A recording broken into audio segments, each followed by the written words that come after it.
Hey guys, welcome back. JR Wise here with the Journey of Weight Loss. I got a few topics I want to talk to you about today, but first, this video is brought to you by Emmy. Emmy has been around for decades. They've proven themselves to be incredibly responsible, and currently their sole focus is to make it big on YouTube. So if that strikes interest with you, don't forget to like, share, and subscribe because it's me. Oh boy, I'm going uphill, so I'm out of breath. Fat.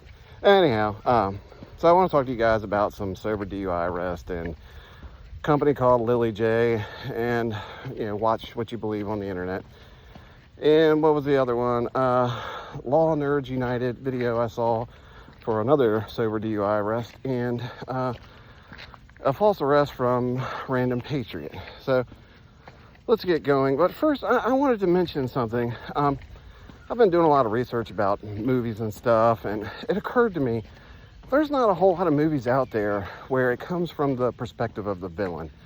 And I think that would be kind of neat to see a video like from Darth Vader's perspective, from Jump Street, how he turned evil and all that kind of stuff. And maybe that's out there and I just haven't seen it. But like Superman, let's see a movie from Lex Luthor's perspective entirely. I think that would be kind of cool. What do you guys think? Let me know. So, okay, let's kick this one off. We're going to talk about Lily J first. Lily J is an Australian influencer who started a handful of years ago. And her original gimmick was, living the lavish lifestyle and, showing off all her money and all this kind of stuff. Well, I wasn't doing well with her for whatever reason. I don't know, she didn't get enough shares or likes, whatever. And she decided to say, hey, I'm going to be a charity now. She started a charity called Lily J that its purpose was to help Muslims in need, which is 100% fine with me. Whatever. Help whoever you want. I'm all about supporting people. So, long story short, ABC Insider did an expose on her, and they discovered that all of her, well, not all of her, but most of her videos of her, like, at churches and stuff with helping all these underprivileged people were AI generated. She had actually imposed her image over another lady and put her banner up in the background and pretended to be at a church giving away all the stuff to all these kids, which is just terrible. They found another one where she claimed to have received a humanitarian award, and come to find out that award doesn't exist. The whole thing was just fake, and it's just wrong to be deceptive like that. She claimed to have a bakery in Gaza, giving out bread and stuff to all these people that are in need. Well, come to find out, they can't find anything stating that she has this bakery there. They even contacted the officials over there, and they have no record of a bakery called Lily J. So that they're just it's entirely false. And so Lily J came out to address this on TikTok and did two videos, lengthy videos, replaying her videos and saying, here, this is proof. This video that I posted a year ago, this is proof of what I'm saying is true. So she got really desperate towards the end, and she starts blaming the viewers, basically saying, if you believe what ABC said, then you're the problem, you're the bad person, you're this, you're that. And it went right over her head that, maybe she should show some kind of proof, receipts. Hey, here's our log right here. There was $110,000 worth of donations that went to, the Middle East, and went to here, went to there, went to this organization. She didn't do any of that. She just blamed the viewers. And that's not what you do, especially if you're in, the position she's in. So what I'm getting at is you can't even believe what you see with your own two eyes today because of AI and, photography manipulation, whatever. I forget what it's called, but you can't believe what you see. You can't believe what you hear. So be cautious when you see people, asking for this or that online. And, because influencers, they pay filmmakers and photographers to make it look like they're traveling to like Dubai, or they're in the Caribbeans and all this kind of stuff, and then come to find out they're actually in a basement somewhere in like the Bronx. So they've never even left the US. So just be cautious, guys, because there's a lot of people out there trying to fool you. So Excuse me. All right, let's go on to the next one. So I want to talk about the Tennessee Highway Patrol some more. Between 2024 and 2025, there was over 700, 6 miles, 700 false DUI arrests. 180 of those were from the Tennessee Highway Patrol. And the bulk majority of them were made by 2 officers who are no longer on the force. They've resigned or retired or something. And that just blows my mind because I've told you before, they don't use breathalyzers. So they're relying entirely on the FSTs, the field sobriety test. And like I've said before, those are just, unless you're stumbling drunk, those are just highly unreliable. And geez, I can't think what I was going to say next. They're finally getting breathalyzers, but they haven't yet.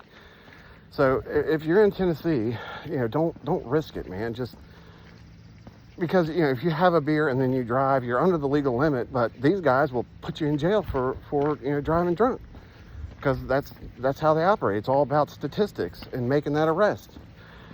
So be cautious. The next one I want to talk to you about is from We the People You, and he's a former officer, and he did a video today about a federal agent out west somewhere who stopped a guy at a gas station that was going fishing or something, and they kind of got into a little bit of an argument. The cop wanted his ID, but the guy was like, "Why do you need my ID?" And he wouldn't tell him. And it got to the point where the guy getting gas called the agent an asshole. And within half a second of him calling him an asshole, the guy shot him with his taser, and he burst into flames because of the fumes there. Everybody knows you never discharge a taser in a flammable area, let alone a gas station. They're not even allowed to tase somebody that has been sprayed with pepper spray because it is flammable. And this officer messed up big time, and I really, really hope that they hold him 100% accountable for this, because this poor guy got like fourth degree burns on his hands, and it's just terrible what he did. And the worst part about it is he wasn't charged with anything because he hadn't committed a crime. And now he's going to suffer, for the rest of his life with the burns and the he's going to have PTSD and everything else you can think of. So it's just insane what they did to him. And be sure to go check out his channel and let me know what you think. So the next one I want to talk to you about is from the Random Patriot, and this is another false arrest. This guy borrowed a car from his friend, and let's just say this guy's name is Frank. So Frank borrowed a car from his friend. Well, what Frank didn't know is his friend had a felony arrest warrant. So when the cops ran the tag of his friend's car, it came back as a felony, arrest. So they pull him over, and they draw their guns on Frank. And Frank was smoking a cigarette at the time. And when he came to a stop and at a gas station, he dropped the cigarette and it fell down in his lap. And he's trying to put it out, and these guys got the guns drawn on him. And he's freaking out, trying to put the flame out, trying not to get burned. And the cops are yanking him out of the car, essentially. So they said, "Oh, you were trying to hide something, blah, blah, blah, blah, blah." So they start patting him down. He's like, "No, I wasn't trying to hide anything. I was getting burnt from the cigarette, So he should have taken their suspicions away immediately, but it didn't. They kept saying, you were reaching, blah, blah, blah. Well, as soon as they didn't feel anything on his, in his pockets or on him, they should have just left it at that. But no, the cop kept saying, "You put something in your butt crack." Sorry. They're like, "You hid something in your butt crack." He goes, "No, I didn't." And they kept saying he was making shifting movements and all that kind of stuff. He's got something in there, blah, blah, blah, blah, blah. And the guy was like, "No, I don't have anything in there. I have a hemorrhoid, and it's inflamed right now, and it's really, really bothering me, and it hurts, and it's itchy. That's why I'm shifting around." And the cop's like, "No, it's a bag of crack or something like that in your butt crack." So they glove up in the middle of this gas station, and they start searching in his butt for the drugs. And they kept saying, "We feel the knot, we feel the knot." He goes, "No, man, it's a hemorrhoid. Believe me." You gotta believe me. You know, this is unreal. So they have nothing they can charge him with because he wasn't his friend. This is Frank, you know, not the owner of the car. So they decide to take him down to the jail to have a cavity search done on him. This poor guy was molested by the police and basically raped by the security guards, all because this cop could not, for 1 second, believe that somebody had a damn hemorrhoid. And it just, again, boggles my mind that nothing happened to him. He got a job as a highway patrolman in Jonesboro, Arkansas. And what's that tell you? I told you about the Tennessee police, and now this guy in Arkansas gets bumped up to, you know, not bumped up, but gets a job as a highway patrol. That just tells you right there they'll hire anybody.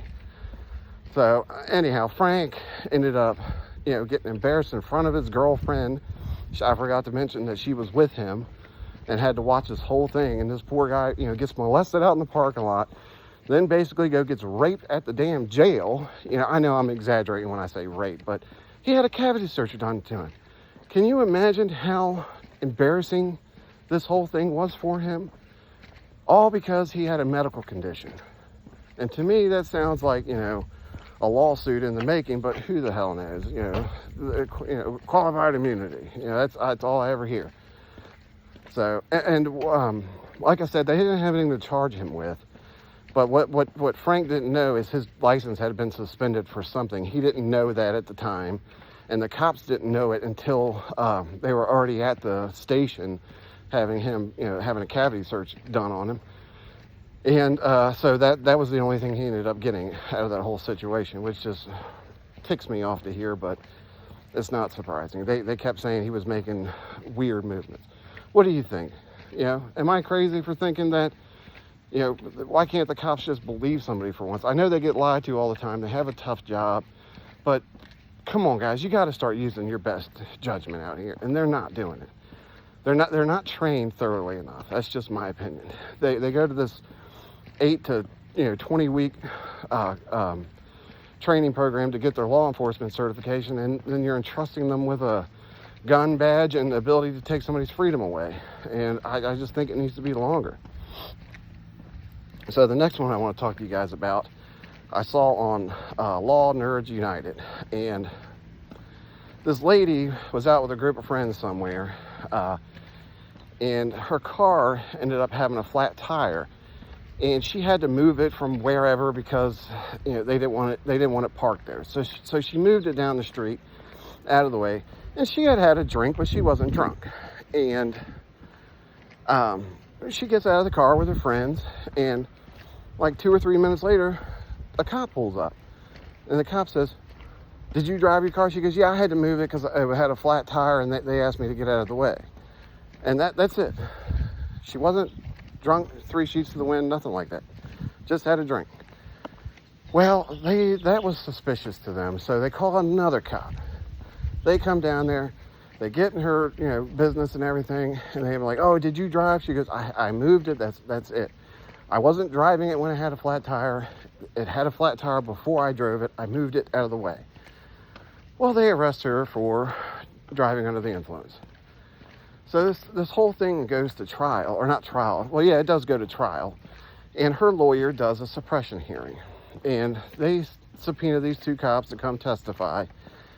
And the female cop that made the arrest gets up on the stand. And when she performed the arrest, she checked off that the lady had slurred speech, she had bloodshot, watery eyes, she was stumbling, all these things. So the judge reviews the body cam, and those three things that she had checked off were not seen on the body cam. So she lied under, you know, when she checked those boxes, she's basically saying that she witnessed this. Well, that's a lie. And then she gets on the stand and lies about it too. So, long story short, the judge throws this whole thing out and says that the female cop is incredible. Well, to me, she should have been Brady listed right then and there. I don't know if she was, but that poor woman, her whole life was turned upside down, all because the police didn't do their job once again. She refused the FSTs when the cops arrested her. And well, she refused the FSTs, then they placed her under arrest. And like I said to you guys before, these FSTs are a thing of the past and they need to go away. Cops use those as if they're gospel, you know, and it's just not fair.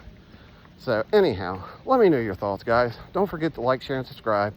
And let me know what you think about the movie idea, the movie where it's from the perspective of a villain.